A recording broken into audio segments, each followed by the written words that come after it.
আজ থেকে একটা সিরিজ শুরু করলাম, অফিস লাঞ্চে আমি কী কী নিয়ে যাই তোমাদেরকে আমি দেখাবো। 30 ডেজের চ্যালেঞ্জ। তো চলো, ডে ফার্স্ট যেটা হচ্ছে চিকেন রাইস, যেটা আমি বানিয়েছিলাম। কি বলবো, চিকেন পোলাও মতো বানাতে গেছিলাম, বাট আমি চিকেনের খিচুড়ি বানিয়ে ফেলেছি। দেখাচ্ছি পুরোটা তোমাদেরকে দেখাচ্ছি। প্রথমে চিকেনটাকে আমরা ম্যারিনেট করব। চিকেনের মধ্যে সমস্ত রকমের মশলা, নুন, হলুদ, জিরের গুঁড়ো, ধনের গুঁড়ো, লঙ্কার গুঁড়ো, আদা রসুন বাটা, একটু সর্ষের তেল, সব কিছু দিয়ে আগে ভালো করে আমরা চিকেনটাকে ম্যারিনেট করে হাফ অ্যান আওয়ারের জন্য রেখে দেবো।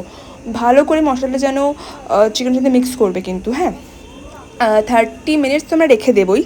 তারপর ততক্ষণে তোমরা পেঁয়াজ আর কিছু যদি সবজি দিতে চাও সেটাও কেটে নিতে পারো। আমি পেঁয়াজ, লঙ্কা আর টমেটো কেটেই নিয়েছিলাম, টমেটোটা দেখানো হয়নি। যাই হোক, এত বড় প্রেশার কুকার দেখে অবাক হবার কিছু নেই।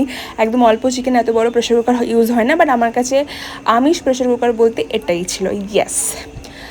একটু গোটা গরম মশলা, পেঁয়াজ দিয়ে ভাজা করবো। আর কোনো মশলা, আদা রসুন পেস্ট কিন্তু আমি এখানে দেবো না। তারপরে যে চিকেনটা ম্যারিনেট করে রেখেছিলাম, এবার এই চিকেনটা আমি পেঁয়াজের উপর দিয়ে 70% কুক করে নেবো।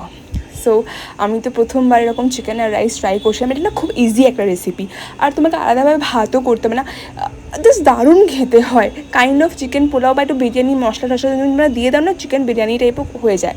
মানে চটজলদি এই রান্না বলতে পারো। বাট আমার দ্বারা তো মানে কি বলবো, জলের পরিমাণটা বুঝতে পারিনি, নাহলে চিকেনটা ভালো সেদ্ধ হয়েছে, খেতেও ভালো, জানো যে টেস্ট ইট ওয়াজ অসম, দারুণ খেতে হয়েছিল। আর বাট আমার বোকামি যে আমি একটু জল দিলাম, এই এতটা জল দিলে হয়ে যেত না, আমার পাকামি, আমি আরেকটু জল দিই, যদি না হয় তো আমি আরেকটু জল দিতে গেলাম। বাট মেপে জল দিতে হলে তোমরা চাল মেপে জল দেবে কিন্তু, হ্যাঁ। চালের থেকে মেবি কমই থাকবে, একটু কম থাকবে জলটা, তো সেইভাবে তোমরা পরিমাণ মতো দিও। অ্যান্ড আই মেড খিচড়ি, বানানে গই থি পোলাও, বান গিয়া খিচড়ি, but it was taste amazing.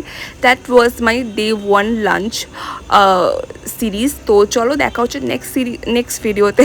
By, see you.